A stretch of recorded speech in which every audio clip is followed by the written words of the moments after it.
So I saw Nightbitch at the Toronto International Film Festival. I got hooked up with a last-minute ticket to the premiere, so I had to rush there and everything. It was pretty cool. The film is about a woman who has paused her career to be a stay-at-home mom, and she feels very overworked, very isolated. And in the midst of her looking for some kind of break, she starts to believe that she's turning into a dog. It's a pretty audacious concept, especially for a film that is rooted in the theme of motherhood and the joys and stresses and sacrifices that come with it. I was pretty interested to see how it would translate on screen. And seeing that this is directed by Marielle Heller, whose previous work I've loved, and it stars Amy Adams, who I think can do pretty much anything, this should work. And I would say in the beginning that it does, when it's taking you through the mother's life as a stay-at-home mom. And that's the character's name. She's simply titled The Mother. Those moments are pretty effective.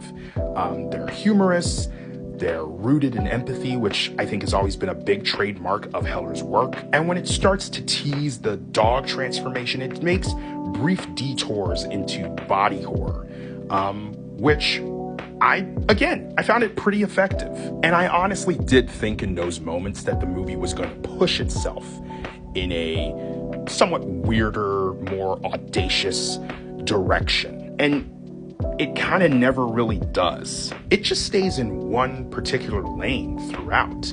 A lane that, frankly, I found very conventional for a film with this wild a concept.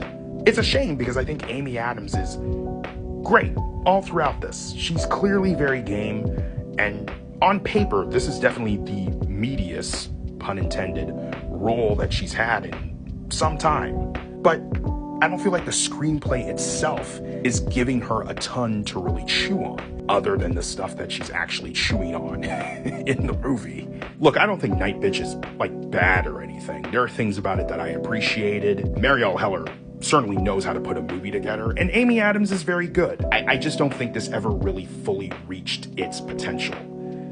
And I was a little disappointed overall. But, that's just me. Maybe you'll feel differently.